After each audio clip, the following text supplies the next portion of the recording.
Hey guys, welcome to the channel. Today we are going to review this SBDX031. This is the 6105 reissue that Seiko has just done a phenomenal job with. It's seriously such a great watch. So admittedly, I'm still in my honeymoon phase, but I'm going to be objective and I'm going to link a few extra videos because there's just so much to talk about with this watch. So I've got links to my unboxing and first impressions, a link to a video where I talk about pricing and value and where it stands in the market and how inexpensive the original 6105 is compared to what this goes for, what this retail price is. I've also got a video talking about its negative aspects. So there are some, there is some additional content out there. If you guys are interested, just check the description of this video.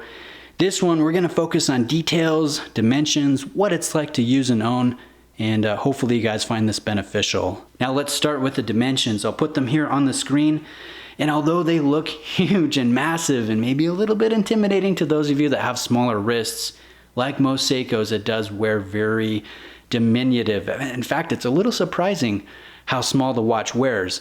I think part of that is due to the shorter lug-to-lug length, the relatively thin profile, and again, the narrow, original to the original design, the narrower lugs at 19 millimeters. So when you look at it proportionally, you see this round, bulbous, asymmetrical cushion case with this narrow strap. I know not everybody likes the look, but I mean, it's very quintessential Seiko. In fact, this is my favorite diver design from their storied history. So it has the look and it has the presence, but it has the more diminutive fit on wrist.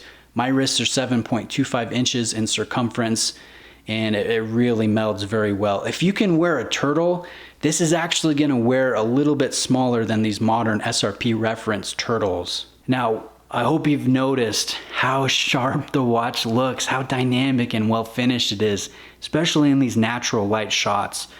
The hand finishing here, the Soratsu polishing, the fine circular brushing, all the angles and lines, the curves. Oh my goodness, it's dynamic, it's beautiful, and you can really appreciate the craftsmanship displayed here. So the case and the bezel, the case back, the crown, it is all DiaShield treated. So it's going to be a little bit more resistant to minor, surface wears and nicks and dents and scratches, hairlines that just happen in the course of wearing and using a sport watch. Now let's take a look at the dial. We'll go in on a very close level, on a macro level, and we can see some nice detail work here. Very finely polished, squared, applied markers, deep filled with Seiko's newest formula of LumiBrite. So it really has that greenish tinge in natural light, and then in low light, like most Seikos, it is just phenomenal when it comes to the luminescence, not only the potency, but the longevity as well. Now going back to that dial, I love the handset, I love the dimension and depth. Although it is all one polished finish, it really grabs light.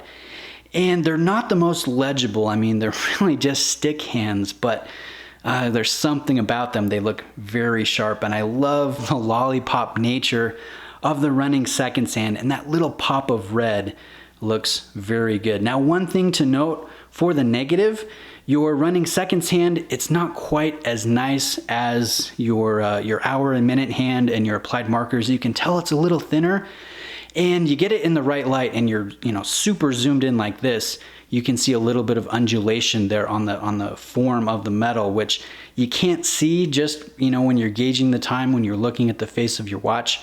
But up close, like this level of magnification, you can definitely see that. Another couple things that I really enjoy about the dial is your metallic silver date disc. Looks very sharp under that large polished and matte finished surround. And then I also like the silver printing here, the indexing, and the text, the logo. Sadly, there is no metal applied logo like the original 6105s had. I guess that could be an area of improvement, as well as the diver's 200 meter designation above the 6 o'clock position. Now I love how clean the watch face looks. I think that's very strong, but I really miss seeing the water 150 meter resist or proof depending on which watch you have, and the SUA factory logo. I mean, I would be willing to forego the ISO 6425 compliance, take divers off the face of the watch and put back waterproof or water resist. And even though it isn't made in Suwa anymore, I don't know, there's something cool about that logo. It'd be really great to kind of play up that feel of nostalgia. I think that would be a good thing. Now, just a couple things as we wrap up the video. Let me give you a sense of the bezel action. It is excellent. The best bezel action that I've had on a Seiko, including Grand Seiko. So it's very nice action, a nice look, and the coin edging is excellent. One thing that I like also is your drilled lugs. That's not found on the original, but I always like that added touch. Another interesting thing is if you turn the watch over and look at the case back, you won't find a traditional serial number like you'll find on all Seiko watches. Instead, you'll find an individually engraved number of 2,500 units. And so that is for the global release. There's not 2,500 for Japan and 2,500 for the world. It is 2,500 for the world total, and the Japan market gets the first, I believe, 250. I've heard that. I've also heard another number. I guess I shouldn't be parroting hearsay, but it's not a whole lot. Japan does get the first few, and I have number 149 out of 2,500. So that's a pretty low serial number. Very happy with that. And let me give you a look at the strap here as we wrap up the video. Very nice waffle strap, silicone, extra long. So if you've got big wrists, you'll definitely, this will definitely accommodate you. If you have smaller wrists, you're gonna have a lot of flap to tuck into the blacked out metal keeper, which matches the strap and looks very sharp. Let me also give you a look at the buckle here. Very finely executed and finished.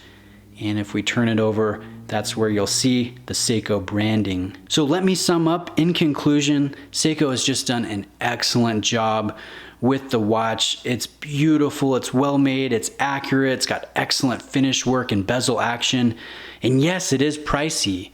And how would I compare it to, say, a Planet Ocean or a Seamaster or a Black Bay or Pelagos or Moonwatch? I've tried Breitling and Tudor and IWC and a lot of other brands right around this $4,000 price point. I can tell you confidently that this Seiko definitely holds its own. It might be a little weird knowing that a Seiko, not branded Grand Seiko, has this high a price point, but I can tell you the details, the accuracy, everything about the watch definitely is worth the retail price, and I'm very happy to have it in my own collection. So I appreciate you guys taking the time to watch. Please reach out with any questions you may have. Again, I'll have those links to other videos in the description, as well as the link to the store that I bought this from. I don't know how many more Kenta will be able to source. Again, there's not a whole lot, and every authorized dealer that I've talked to says they're only getting a few. So if they haven't sold out already, I think they will soon. And you could experience some buyer's regret if you don't end up being able to pick up one. I guess if you're on the fence. It is a really great watch. So again, guys, thanks for watching. Reach out with questions, and I will see you in the next video.